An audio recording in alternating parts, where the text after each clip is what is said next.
told my son to be a man and stop making excuses. I didn't realize I was shouting at a drowning person. I only understood when I found his bed empty, and the silence in his room became permanent. My son, Leo, was 23. To the outside world, and, if I'm honest, to me back then, he looked like a failure. I'm a simple man. I grew up in a time when hard work meant something. At 24, I bought my first house while working at a local factory. I drove an old, beat-up truck, fixed it myself, and never complained. That was the American way. Work hard, get a house with a white fence. Simple math. So when I looked at Leo, I didn't see struggle. I only saw laziness. He had a college degree collecting dust. He stayed glued to his phone, delivering food for some gig economy app, and slept until noon. He lived in my basement, wore the same loose hoodie every day, and there was an emptiness in his eyes that I kept mistaking for boredom. I was always on his back.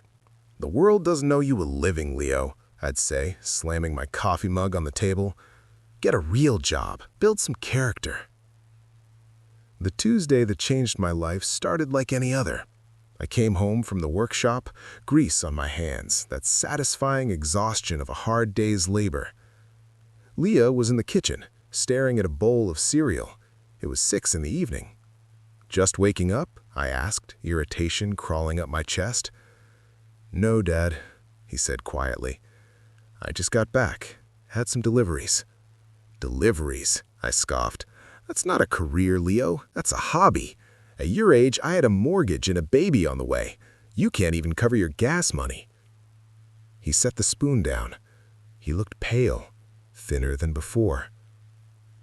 "Dad, the market is brutal. No one hires entry level without 3 years of experience. And rent, even a tiny studio, is $2,000 a month. The numbers don't work." "They work if you work," I snapped. "Stop blaming the economy, stop blaming the system. This is about grit. You think it was easy for me in the 90s?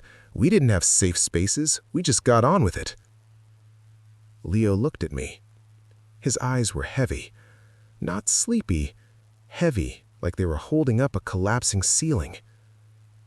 "I'm trying, Dad. I really am. I'm just so tired." I rolled my eyes. I actually rolled them.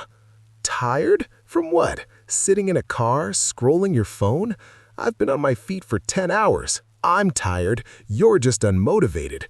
Everything is handed to you. Electricity, food, a roof, and you walk around like the weight of the world is on your shoulders." The kitchen went quiet. The fridge hummed softly. The news droned on about inflation, but I wasn't listening. I was waiting for him to argue, to push back, to show some fire. Instead, he just nodded. "You're right," he whispered. "I'm sorry I'm not like you were at my age. I'm sorry the math doesn't work for me." He stood up, walked toward me, and did something he hadn't done since he was 10 years old. He hugged me. It wasn't a strong hug. It was like collapsing while using my shoulder for balance. "I won't be a burden anymore, Dad. I promise. You should get some sleep." I stood there, feeling justified. Finally, I thought. Finally, it got through to him. Tough love. That's what this generation needs. I went to bed thinking I was a good father. The next morning, the house was quiet. Too quiet. I woke up at 6:30, ready to drag him out of bed. Today, we were going to look for real jobs. I was going to drive him to the industrial park myself. "Leo, get up!" I shouted, pounding on the basement door. No answer. I opened it. The room was spotless. The piles of clothes were gone. The curtains were open. The bed was made with military precision. And on the pillow were his phone and a folded piece of paper from his notebook. A cold ran through my spine, sharper than any winter air. "Leo?" Bathroom, empty. Backyard, empty. Garage, empty. My old pickup truck was gone. I ran back and grabbed the note. My hands were shaking so badly I nearly tore it. Dad, I know you think I'm lazy. I know you think I'm weak. I wanted to be a man like you. I really did. But the mountain you climbed doesn't have a path anymore. I applied to 400 jobs this year. I didn't tell you because I was ashamed. I drove 14 hours a day for that delivery app just to pay the interest on my student loans. I never even touched the principal. You said to save money. I tried. But when rent is double what you paid and wages are half of what they should be, saving feels like pouring water into a bucket with a hole in the bottom. I stopped taking my medication 3 weeks ago because my insurance ran out and I didn't want to ask you for money again. That's why I was tired. My brain was screaming and I didn't have a volume knob. You were right. The world is for strong people, and I don't have the strength left to fight. I'm taking the truck to the old bridge. I'm sorry. You won't have to pay my bills. With love, Leo. The sound that came out of my throat wasn't human. It was like an animal caught in a trap. I dialed 911. I drove towards the bridge so fast that the world turned into gray streaks. I saw the flashing lights before I saw the river. I saw the tow truck. I saw my pickup, the one I was so proud of fixing, being pulled from the water, dripping mud and weeds. I collapsed onto the road. The officer who lifted me was about my age. He didn't say everything will be okay. He just held me while I shattered. 6 months have passed. People say it wasn't your fault, Jack. Depression is a silent killer. They're right. It's an illness.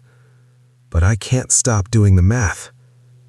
I checked his phone records later. He wasn't lying. He really had applied to hundreds of jobs, automated rejection emails.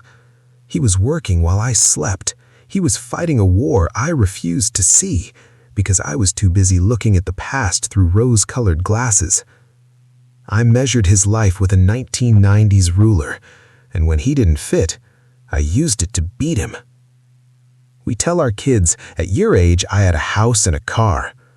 We forget to say that houses cost 2 years' salary back then, not 20. We forget we had pensions, not gig contracts. We forget we had hope.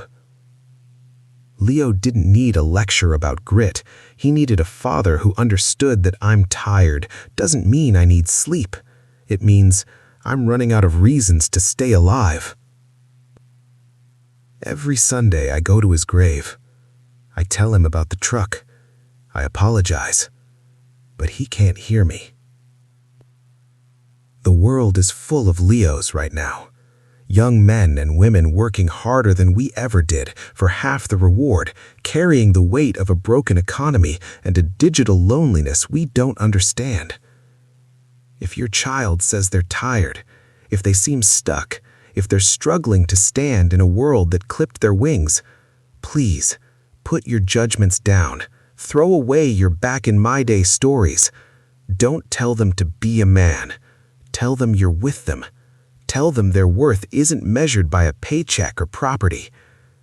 I would give everything, my house, my pension, my pride, just to see my son lazily sleeping on that couch one more time. A perfect dead child leaves nothing behind but regret. Listen to the silence before it becomes eternal.